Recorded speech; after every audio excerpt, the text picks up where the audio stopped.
Bien, donc il fait chaud, il est tard, donc quelques mots de conclusion ou quelques thèmes peut-être pour des discussions supplémentaires.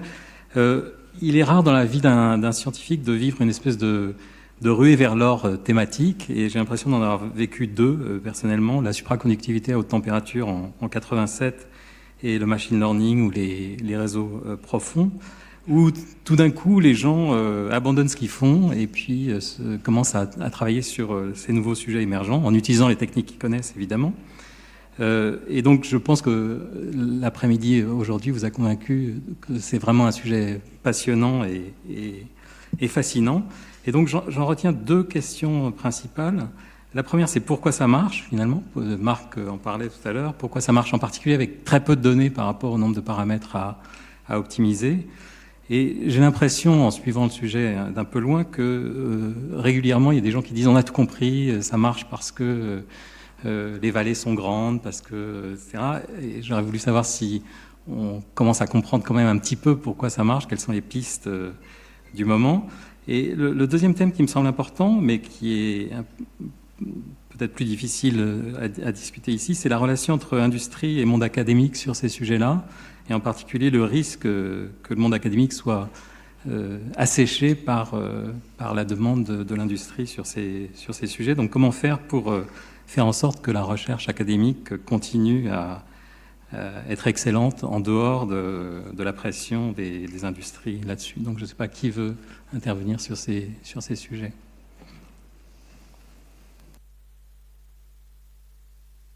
Oui, Stéphane nous a quittés, mais c'est un sujet qui préoccupe beaucoup Stéphane et d'autres. Bon, il y a des pistes qui sont suivies, sachant que dans le cas de l'intelligence artificielle, effectivement, le risque, c'est de dépeupler la catégorie des scientifiques, disons, jeunes déjà établis et un peu plus, qui, s'ils partent tous dans l'industrie, arrêtera de former la génération suivante. Donc le risque, c'est pas tellement qu'il y ait une évaporation d'experts, ça à la limite il suffit d'en former plus, mais il y a surtout que l'évaporation se fasse à un niveau qui, par déplétion, contribue très négativement à la formation des générations suivantes. Alors il y a un certain nombre de pistes qui sont suivies, alors qui ne sont pas forcément toutes acceptables ou acceptées par le monde universitaire classique. Donc parmi ces pistes, il y a des bi-appartenances, c'est-à-dire être à la fois en partie dans l'industrie pour une fonction qui est évidemment au service de l'industrie, mais une autre reste dans le système d'enseignement et de recherche universitaire classique, mais pas juste à 10 ou 20% de son temps, à quelque chose qui pourrait être moitié-moitié et plus équilibré. Ça c'est une des pistes. L'autre piste, c'est évidemment des salaires un peu plus attractif sans pouvoir toujours rivaliser avec le monde de l'industrie privée, surtout dans ce domaine-là où les joueurs sont à des niveaux qui quelquefois sont importants. Voilà. Donc il y a un certain nombre de pistes. C'est une réflexion qui d'ailleurs dépasse le domaine de l'intelligence artificielle, même si ce domaine est particulièrement touché ou visé en ce moment.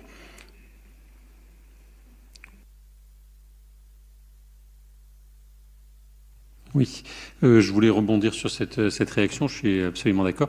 On a des exemples très concrets, on suit ces pistes, enfin, moi je les suis aussi en tant que directeur d'un établissement, évidemment, est très attentif à ça, parce que le gros risque, comme tu l'as dit, est de perdre un jour la capacité à former des thésards. Hein, quand même. Et donc ça serait dramatique. Je crois qu'on a trouvé quelques premières pistes assez concrètes. Par exemple, le plan intelligence artificielle permet de créer des instituts d'intelligence artificielle avec des chaires qui sont aussi cofinancés et au contact avec des laboratoires de recherche d'entreprises. Donc je crois que c'est une piste sérieuse. Il reste que la situation est préoccupante quand même, malgré tout. Sur la première question que posait Jean-Philippe, c'est pourquoi ça marche. Moi, je ne sais toujours pas.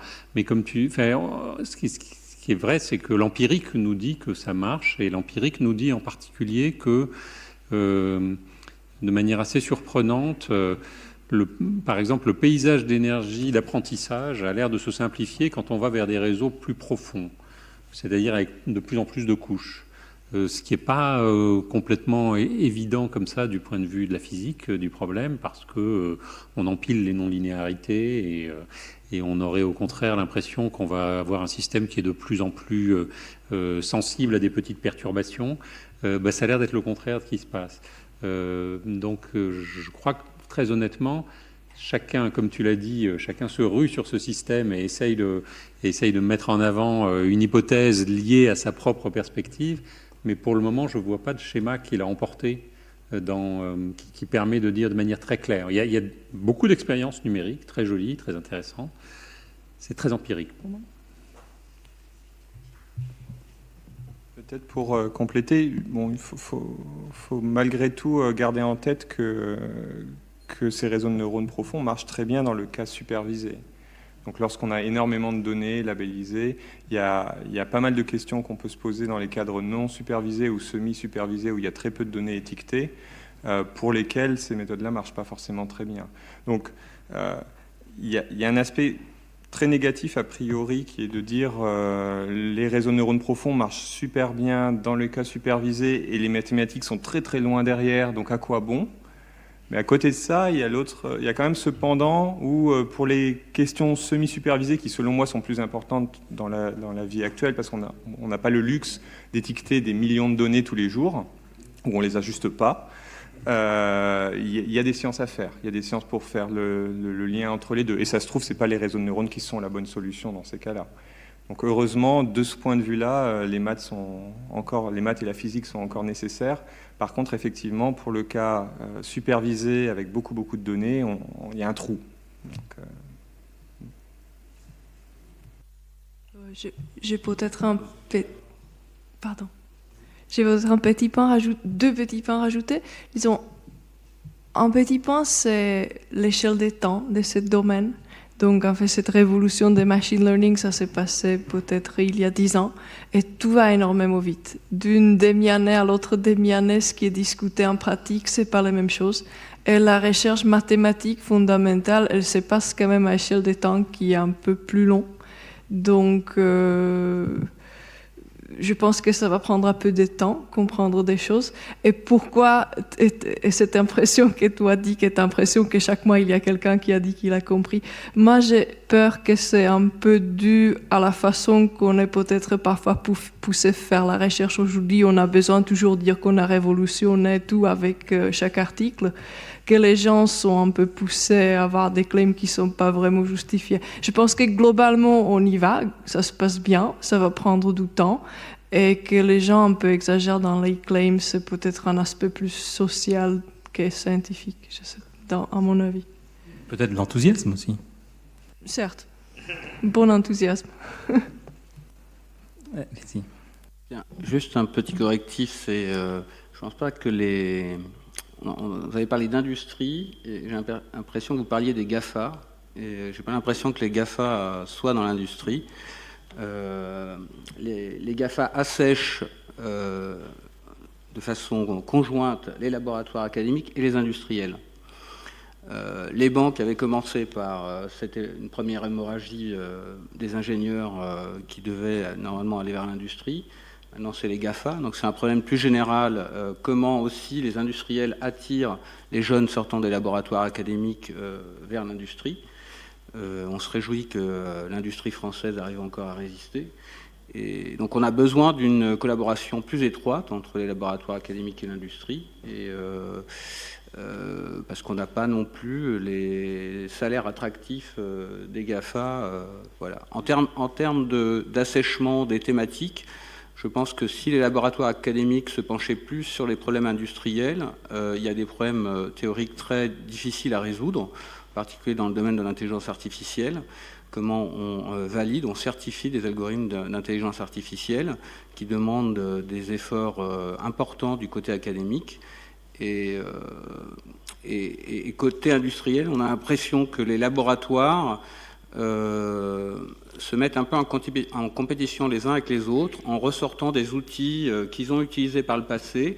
Et au lieu de travailler ensemble sur une nouvelle science qui pourrait être autour de l'ingénierie de l'intelligence artificielle, se mettent en compétition en proposant des méthodes, On a l'impression de sentir un peu la peinture fraîche sur tous les outils qu'on nous présente, alors que justement c'est un sujet très intéressant théoriquement et qui devrait faire travailler les différentes communautés ensemble plutôt que les mettre en compétition, industrie contre laboratoire, laboratoire contre laboratoire. Voilà. D'autres oui. Oui, on a beaucoup parlé de grande masse de données et d'apprentissage. Quid des techniques qui remplacent ces données par la décision markovienne? Je pense en particulier à 0 alpha Go qui donne juste des règles de fonctionnement et en utilisant la décision markovienne ou des transformations assez simples à partir de ça, apparemment battent le AlphaGo qui lui a bénéficié de l'entraînement par des grandes masses de données. Je ne suis pas expert du sujet, mais ce que j'ai vu dans ce domaine-là, c'est que effectivement, quand on a un jeu comme le Go dans lequel la règle est extrêmement bien définie, on peut engendrer, enfin, à partir d'une machine, on engendre des données, en fait. Et ce que le système a fait, c'est qu'il a engendré des parties, des millions de parties, et puis ensuite, finalement, par un processus de renforcement, de sélection et de renforcement, choisi au fur et à mesure les machines qui étaient les plus performantes. Donc, en un sens, il s'est substitué aux données extérieures et aux parties jouées physiquement par l'être humain en engendrant rapidement des millions de parties qui sont autant de données engendrées par ces machines. Donc, je le classerai quand même intellectuellement un peu dans la même catégorie.